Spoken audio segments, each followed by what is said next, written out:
Hello friends, एक बार फिर से स्वागत है आपका हमारे यूट्यूब चैनल पे। मेरा नाम है जयेश और आप देख रहे हो ऑसम मूवी एक्सप्लेन। तो आज जिस मूवी को हम एक्सप्लेन करने जा रहे हैं वो है इसी साल 2021 में रिलीज हुई तेलुगु मूवी शना शनम का। ये एक ड्रामा थ्रिलर मूवी है। मूवी का एंड ट्विस्ट देख के आप चौंक जाओगे। इस मूवी में नजर आए थे उदय शंकर, जिया शर्मा, रवि प्रकाश और रघु कांचे। तो चलिए मूवी को एक्सप्लेन करते हैं। मूवी की शुरुआत में एक आदमी जो कि जख्मी है वो गाड़ी लेके जा रहा था और वो सीधा पुलिस स्टेशन चला जाता है। वहाँ वो पुलिस वाला उसे कहता है कि तुम्हारी हालत देख के पता चल जाता है कि तुमने जुर्म किया है, उसे कबूल कर लो। लेकिन वो बताता है कि वो उसके लॉयर आने के बाद बात करेगा। उसका नाम है सत्या। और जब उसका लॉयर आके पूछता है कि प्रीति कहाँ है तो वो बताता है कि उसे कुछ नहीं पता और उसने कुछ नहीं किया। सत्या फिशिंग का काम करता है, मतलब कि उसने एक बोट खरीदी है और कुछ आदमी काम पर रखे हैं, लेकिन वो आदमी सत्या को हमेशा ही घाटा ही दिलाते थे और सत्या से पैसे ऐंठते थे। सत्या का एक दोस्त है ग्रिफी, जो उसे पैसे उधार देता रहता है। सत्या चाहे जितना भी पैसा मांगे वो उसे उधार देता था और ग्रिफी से पैसे उधार लेके वो अपने फिशिंग के काम में लगाता था, जहां बार बार उसका पैसा डूब जाता था। वहीं ग्रिफी से उसे एक डेटिंग ऐप के बारे में पता चलता है जहां से लड़कियों को डेट पे ले जा सकते थे। अब सत्या का वैवाहिक जीवन भी कुछ ठीक नहीं था। उसकी बीबी प्रीति नौकरी करती थी तो वो घर पे लेट आती थी। सत्या खाने के लिए रोज उसकी राह देखता था, लेकिन प्रीति बाहर से ही खाना खाकर आती थी। तो सत्या रोज ही अकेले खाना खाता था, लेकिन फिर भी वो रोज उसकी राह देखता था। प्रीति से उसकी मुलाकात एक एग्जीबिशन के दौरान हुई थी और बाद में उन दोनों में प्यार हो गया और शादी कर ली। लेकिन प्रीति के मुताबिक जीने के लिए सिर्फ प्यार ही काफ़ी नहीं, पैसा भी होना चाहिए। अब सत्या तो कुछ काम धंधा करता नहीं था। ऑनलाइन बैट लगाना और फिशिंग के धंधे में पैसा डुबाना ही उसका काम था। रात को सत्या फेसबुक पे ग्रिफी के साथ एक लड़की की फ़ोटो देखता है और वो लड़की ग्रिफी के पास एक डेटिंग ऐप द्वारा आई थी। अब सत्या की और प्रीति की बनती नहीं थी तो वो डेटिंग ऐप डाउनलोड करता है और उस पर रजिस्टर करता है। और उसमें जब पेमेंट की बारी आती है तो सत्या चुपके से प्रीति के बैग में से क्रेडिट कार्ड निकालता है और उस कार्ड के द्वारा पेमेंट करता है। प्रोफाइल पिक्चर में वो उसकी फ़ोटो लगाता है। उस ऐप में वो एक लड़की देखता है, माया, और उससे रिक्वेस्ट भेज देता है। बाद में वो प्रीति का क्रेडिट कार्ड उसकी बैग में रख देता है और प्रीति का मोबाइल लेके बैंक के मैसेज डिलीट कर देता है ताकि प्रीति को डेटिंग ऐप के बारे में पता न चले। लेकिन प्रीति के मोबाइल में बैंक द्वारा 2 बार पैसे कटने का मैसेज आया था। ये बात सत्या को भी अजीब लगी, फिर भी उसने वो मैसेज डिलीट करके फ़ोन वापस रख दिया। दूसरे दिन माया का मैसेज आता है और दोनों डेटिंग ऐप के थ्रू बात करते हैं कि तुम्हारी शादी हुई है या नहीं। और माया की भी शादी हो चुकी थी, लेकिन वो उसके पति से संतुष्ट नहीं थी। सत्या फ़ोन करके ये बात ग्रिफी को बताता है कि उसने वो ऐप डाउनलोड किया है और उस ऐप में उसने सारी इन्फॉर्मेशन दी है, कुछ गलत तो नहीं होगा ना। रात में सत्या प्रीति से कहता है कि वो इस शादी से खुश नहीं है, तो प्रीति भी उससे कहती है कि वो भी खुश नहीं है। माया से बात करते हुए सत्या को पता चलता है कि माया भी अपने पति से खुश नहीं है और वो उसे उसके घर मिलने बुलाती है। सत्या ये बात फ़ोन करके ग्रिफी को बताता है और माया से मिलने उसके घर जाता है।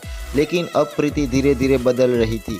वो अपना वैवाहिक जीवन ठीक करना चाहती थी, तो वो सत्या को बाहर घूमने चलने को कहती है। सत्या माया से मिलने जा रहा है, ये बात वो उन फिशिंग वाले आदमियों को भी बताता है और सत्या माया से मिलने उसके घर जाता है जहाँ माया सो रही थी। अंदर जाके सत्या देखता है तो माया मर चुकी थी, उसका किसी ने मर्डर कर दिया था। तो सत्या हैरान होकर वहाँ से भागने लगता है, लेकिन तब तक वो वहाँ लगे कैमरे में आ चुका था। वहाँ से वो भाग जाता है, लेकिन बाद में वो पुलिस को फ़ोन करके ये बताता है कि माया का खून हो गया है और उसके घर का पता बता देता है। जब पुलिस उस घर में तहकीकात कर रही थी तब सत्या वापस वहाँ जाता है और बताता है कि उसी ने फ़ोन करके ये बात पुलिस को बताई थी। आगे सत्या बताता है कि उसने माया के गले से वो लाल टाई छोड़ी थी। अब माया का गला उस लाल टाई से घोंटा गया था।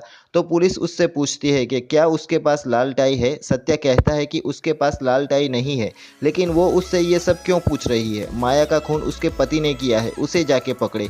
तभी वहाँ माया का पति प्रकाश पहुँच जाता है और वो एक बिजनेसमैन था, तो पुलिस भी उसकी बात मानती थी। तो प्रकाश सारा इल्ज़ाम सत्या पे डाल के उसे पकड़ने को कहता है और वो सत्या की पूरी डिटेल मांगता है। सत्या घर जाना चाहता था, लेकिन वो उसे कहते हैं कि पुलिस स्टेशन में रिपोर्ट लिखाकर वापस घर चले जाना। तो वो सत्या को पुलिस स्टेशन लेके आते हैं और सत्या रिपोर्ट लिखता है। वहाँ वो पुलिस वाला सत्या से पूछता है कि माया और तुम सिर्फ दोस्त ही थे या तुम दोनों में इससे भी ज़्यादा कुछ था। लेकिन सत्या कहता है कि वो दोनों सिर्फ अच्छे दोस्त थे। माया और उसकी मुलाकात एक डेटिंग ऐप के ज़रिए हुई थी। वहीं पे प्रीति का फ़ोन आता है तो सत्या बहाना बनाकर फ़ोन रख देता है। और उस पुलिस वाले से कहता है कि प्लीज़ इसके बारे में उसकी बीवी को पता न चले।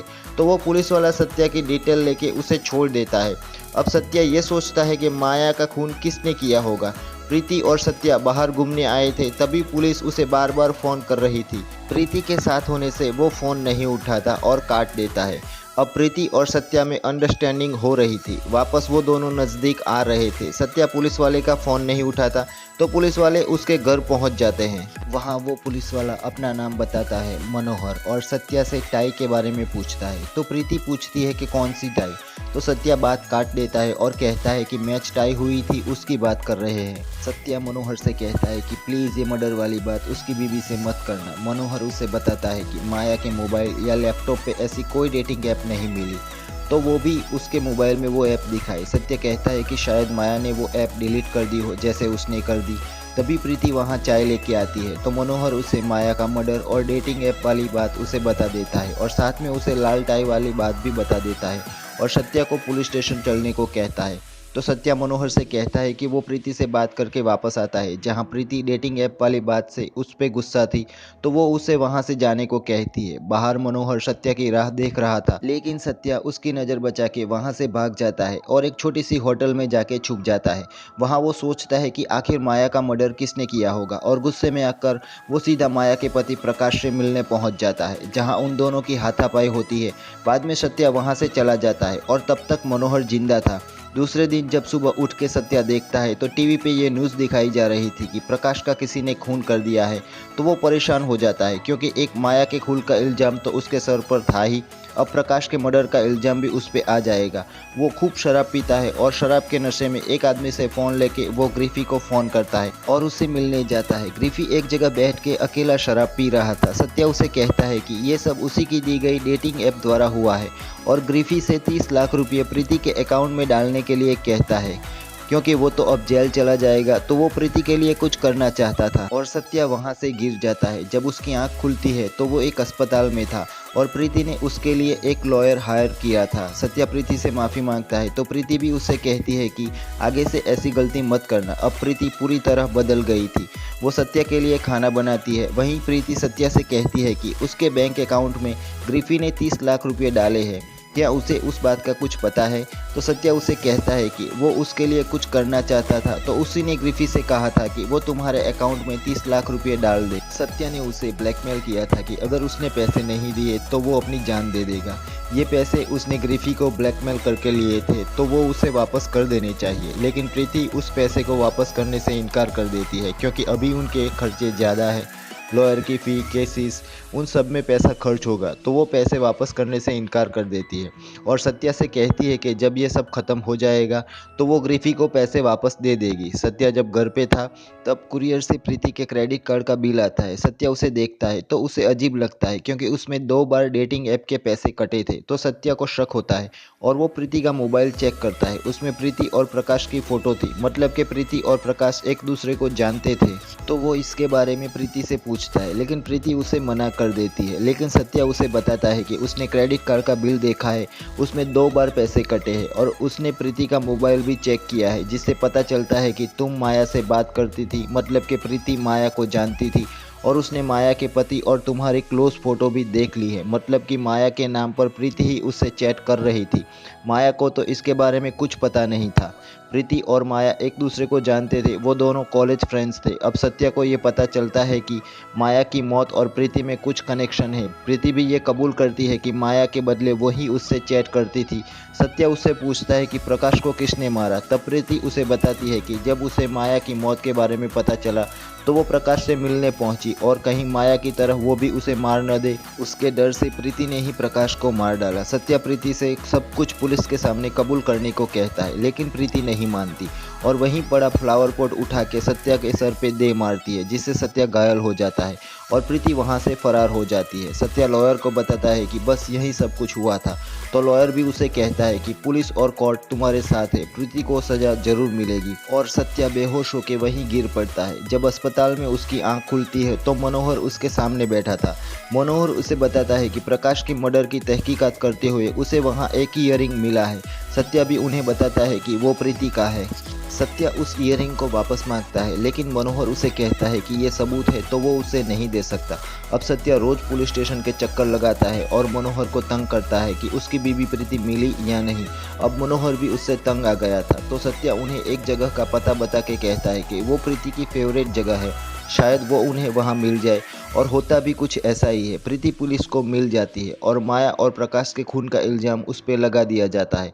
तब सत्या पुलिस स्टेशन आता है तो मनोहर उससे पूछता है कि जब प्रीति नहीं मिली थी तब तुम रोज पुलिस स्टेशन के चक्कर लगाते थे, और अब जब मिल गई है तो तुम अब आए हो उससे मिलने। तो सत्या मनोहर से कहता है कि प्रीति के साथ उसकी कुछ मीठी यादें जुड़ी हुई है, वो उन यादों के सहारे जी लेगा, और वो प्रीति से मिले बिना ही वहाँ से चला जाता है। लेकिन लेकिन लेकिन बात कुछ और थी। चलिए रियल स्टोरी जानते हैं। प्रीति अपनी इस लाइफ से खुश नहीं थी और उससे बहुत सारे पैसे चाहिए थे, और सत्या को भी पैसे चाहिए थे। वहाँ वो अचानक से अपनी फ्रेंड माया से मिली। माया की शादी एक अमीर बिजनेसमैन से हुई थी, लेकिन उन दोनों में काफ़ी ज़्यादा एज डिफरेंस था और उनके घर में बैग भर भर के पैसे आते थे। और ये सब प्रीति सत्या को बताती है, तो सत्या उसे ग्रीफी के डेटिंग ऐप के बारे में बताता है ताकि प्रीति उसे डाउनलोड करे और माया के जरिए उससे बात करे, ताकि पुलिस को लगे कि माया ने ही उसे मिलने बुलाया था। प्रीति सत्या को वहाँ लगे सीसीटीवी कैमरास के बारे में बताती है कि कहाँ कहाँ कैमरास लगे हैं, और दोनों के द्वारा बनाए गए प्लान के मुताबिक सत्या माया से मिलने पहुँचता है। तब प्रीति भी उसके साथ गाड़ी में ही थी। सत्या अंदर पहुँचता है। अंदर जाके वो देखता है तो माया सो रही थी। तो सत्या उस टाई से उसका गला घोंट देता है और उसे मार डालता है।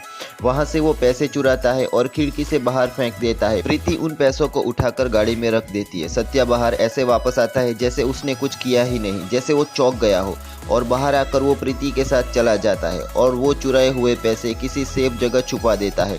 बाद में वो पुलिस को फ़ोन करके खून के बारे में बताता है और खुद वहां पहुंच जाता है, और इंस्पेक्टर मनोहर को बताता है कि उसने माया के गले से वो लाल टाई छोड़ी थी उसे बचाने के लिए, उसने ये खून नहीं किया। जब वो होटल में था तो प्रीति ने उसे फ़ोन करके बताया कि शायद चोरी के बारे में प्रकाश पुलिस को बता न दे। तो सत्या फ़ोन स्विच ऑफ कर देता है और प्रकाश को मार देता है, और वहाँ प्रीति की ईयरिंग रख देता है जो बाद में मनोहर को तहकीकात करते हुए मिली थी। उसने ग्रिफी से कह के 30 लाख रुपये प्रीति के अकाउंट में जमा करवाए। घर वापस आके सत्या प्रीति से कहता है कि तुम अपनी फेवरेट जगह चली जाओ। ये सब खत्म होने के बाद वो उसे ज्वाइन कर लेगा, और प्रीति के जाने के बाद वो घर की सारी चीज़ें अस्त व्यस्त कर देता है और अपने आप को घायल कर देता है और पुलिस स्टेशन हाजिर हो जाता है, और प्रीति के बारे में बताकर प्रीति को गिरफ्तार करवाता है और पैसे लेकर किसी दूसरी जगह चला जाता है, और मूवी खत्म हो जाती है। आज के लिए बस इतना ही। मैं मिलूंगा आपको अगले वीडियो में, तब तक के लिए गुड बाय।